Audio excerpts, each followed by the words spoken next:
বিসমিল্লাহির রহমানির রহিম। আসসালামু আলাইকুম প্রিয় শিক্ষার্থীরা, আশা করি তোমরা সবাই ভালো আছো। আজকে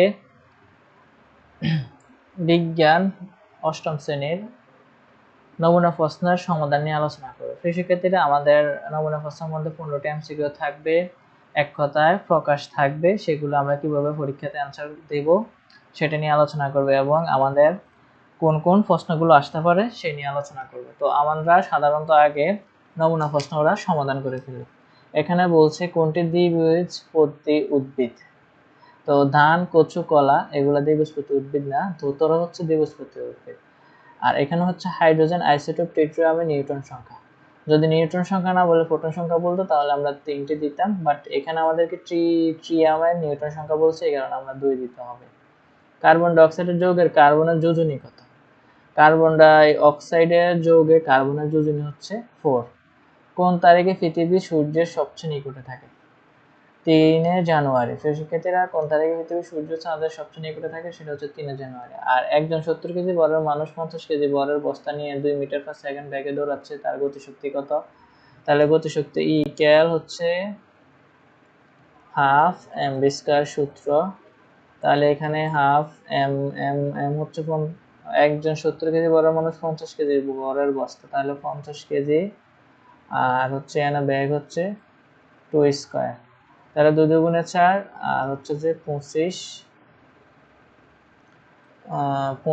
এখানে আমরা ভাগ করলে 25 4 5 20 আর হচ্ছে 4 দুগুণে 8, 8 আর 2 হচ্ছে 10। তাহলে এখানে হয় কত? 100। আর আমরা আমাদের 70 কেজি যদি যোগ করে দিই তাহলে আমরা এখানে 240 জুল হবে। আর এখানে বলছে ম্যাগনেসিয়াম আর ইথাইনিক অ্যাসিড, আর এখানে আমরা কোন বিক্রিয়াটা উৎপন্ন হয়েছে সেটা আমরা এখানে নির্ণয় করব। তো প্রিয় শিক্ষার্থী, এখানে সাধারণত আমাদেরকে বলছে বিক্রিয়াটি কোন ধরনের বিক্রিয়া, তাহলে আমরা এই মূলটি চিহ্নিত করতে হবে। মূলটি কি? এই যে এখানে ম্যাগনেসিয়াম আর এখানে ইথাইনিক অ্যাসিড, যেহেতু এখান থেকে হাইড্রোজেন সরে গেছে, হাইড্রোজেন এখান থেকে সরে গেছে, হাইড্রোজেন এখানে চলে আসলো, তাহলে এখানে আর বাকি রইল ম্যাগনেসিয়াম আর হচ্ছে নাইট্রাইট। ম্যাগনেসিয়াম নাইট্রেট বাকি আছে এই জায়গায়। তাহলে এখানে তো হচ্ছে হাইড্রোজেন 2টি, নাইট্রোজেন 2টি, অক্সিজেন 6টি। তাহলে আমরা কিন্তু এটাকে সমতা করতে হবে। তাহলে সমতা করার জন্য আমাদেরকে কি করতে হবে? ম্যাগনেসিয়ামের সাথে 2 গুণ দিয়ে দিতে হবে। তাহলে আমরা এখানে ম্যাগনেসিয়ামের সাথে 2 গুণ দিয়ে দিলাম। আচ্ছা, এখানে আমরা হচ্ছে যে ম্যাগনেসিয়াম নাইট্রো অক্সাইড পেলাম। ম্যাগনেসিয়াম নাইট্রো অক্সাইড এই মূল অবস্থান। তাহলে এখানে বলছে বিক্রিয়াটি কোন ধরনের বিক্রিয়া? বিক্রিয়াটি একটা প্রতিস্থাপন বিক্রিয়া। কিভাবে?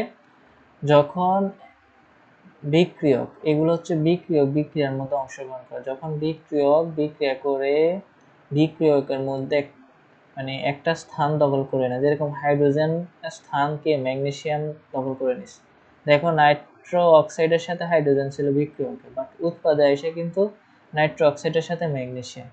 তো নাইট্রো অক্সাইডের সাথে যদি ম্যাগনেসিয়াম থাকে তাহলে আমরা বলবো যে তাদের স্থান পরিবর্তন হয়েছে, হাইড্রোজেন সরে গেছে।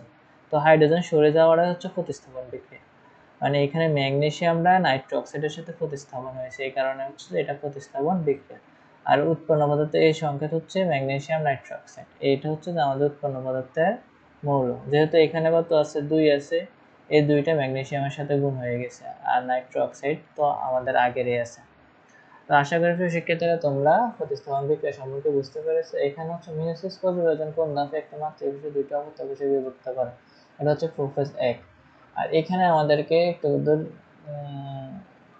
মনোযোগ দেওয়া দরকার। এখানে দেখো লেখা যাচ্ছে সময়ের সাথে একটি গাড়ির ব্যাগের পরিবর্তন দেখানো হয়েছে।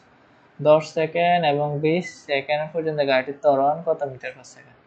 এখানে 10 থেকে 20 পর্যন্ত গাড়িটির ত্বরণ বলতে গাড়িটি একই ব্যাগে, মানে ব্যাগ সমান ছিল, সমান ব্যাগে চলছে। তাহলে আমরা জানি ত্বরণ কি? ব্যাগ বৃদ্ধির হারকে ত্বরণ বলে। ব্যাগ যদি বৃদ্ধি হয় তখন ত্বরণ হবে, বাট এখানে তো ব্যাগের কোনো কি বৃদ্ধি ঘটে না, ব্যাগ সমান ছিল, এই কারণে এখানে কোনো ত্বরণ নেই।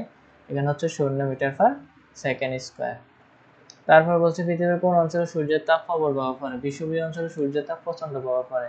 একক সময়ে কোনো বস্তু ব্যাগের বৃদ্ধিকে কি বলে? ত্বরণ। একক সময়ে ধরো এখানে একটি বস্তু আছে, এখানে এখানে এখানে এখানে, তাহলে ও এখানে 10 মিটার পার সেকেন্ড, এখান থেকে এখানে 20 মিটার পার সেকেন্ড আসলো। তাহলে এখানে তার 10 মিটার থেকে 20 মিটার বৃদ্ধি হলো। একক সময়ে কোনো বস্তু ব্যাগের বৃদ্ধিকে, এই ব্যাগ যখন বৃদ্ধি হয় তখন আমরা এটাকে ত্বরণ বলবো। বল ও সরণের সম্পর্কিত, বল এবং সরণ, বল হচ্ছে এফ আর সরণ হচ্ছে যে এস। তো বল ও সরণের সম্পর্কিত কাজের গাণিতিক কাজ, কাজ বলতে ডাব্লিউ, কাজ বলতে হচ্ছে ডাব্লিউ গাণিতিক সমীকরণ। তো ই হচ্ছে বিভব শক্তি, বি হচ্ছে শেষ বেগ, বি হচ্ছে শেষ বেগ। তো আমাদের এখানে সূত্রটা হচ্ছে বল সরণ, দেখো এখানে বল এফ সরণ এস আর কাজ হচ্ছে ডাব্লিউ, তাহলে ঘ নম্বর হচ্ছে আমাদের অ্যান্সার। কোন মৌলের দুটি আইসোটোপ নিউক্লিয়াসে কোন মৌলের কণিকা সমান থাকে, সেটা হচ্ছে প্রোটন। মানুষের প্রতিটি দেহকোষে ক্রোমোজোমের সংখ্যা 23 জোড়া। আমরা জানি মানুষের প্রতিটি দেহে ক্রোমোজোমের সংখ্যা 23 জোড়া থাকে। জাইলেম ও ফ্লোয়েমের মধ্যবর্তী টিস্যুকে কি বলা হয়? ক্যাম্বিয়াম। জাইলেম ও ফ্লোয়েমের মধ্যবর্তী টিস্যুকে বলে ক্যাম্বিয়াম।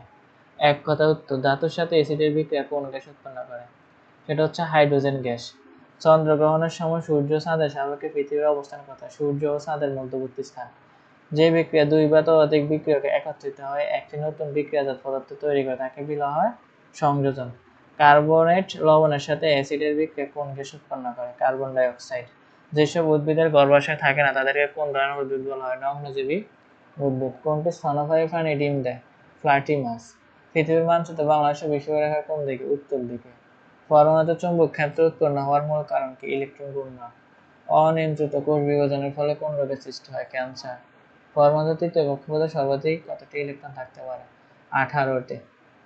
পরমাণুর তৃতীয় শক্তি স্তর সর্বাধিক 18টি ইলেকট্রন থাকতে পারে। আমরা প্রধান শক্তি স্তর সূত্র জানি 2n²। আমরা প্রধান শক্তি স্তর সূত্র জানি হচ্ছে 2n², যেহেতু 3 নম্বরে বলছে তাহলে 3² 3 তিরিকা 9, 9 দুগুণ 18, সর্বোচ্চ 18টি ইলেকট্রন থাকতে পারে। এর কম থাকবে, কম থাকতে পারে বাট বেশি থাকবে না, সর্বোচ্চ 18টি। তো প্রিয় শিক্ষার্থীরা, আশা করি তোমাদের বিজ্ঞান অনুশীলনী এবং এমসিকিউ এবং এক কথা উত্তর তোমরা সম্পূর্ণ বুঝতে পেরেছো এবং তোমাদের এইভাবে পরীক্ষার মধ্যে দিতে হবে। আর তোমাদের হচ্ছে যে রচনামূলক এবং খ বিভাগ, এগুলা হচ্ছে যে তোমাদের আগামী ক্লাসে সমাধান করা হবে। তো সবার সুস্থ থাকবে, ভালো থাকবা, আল্লাহ হাফেজ।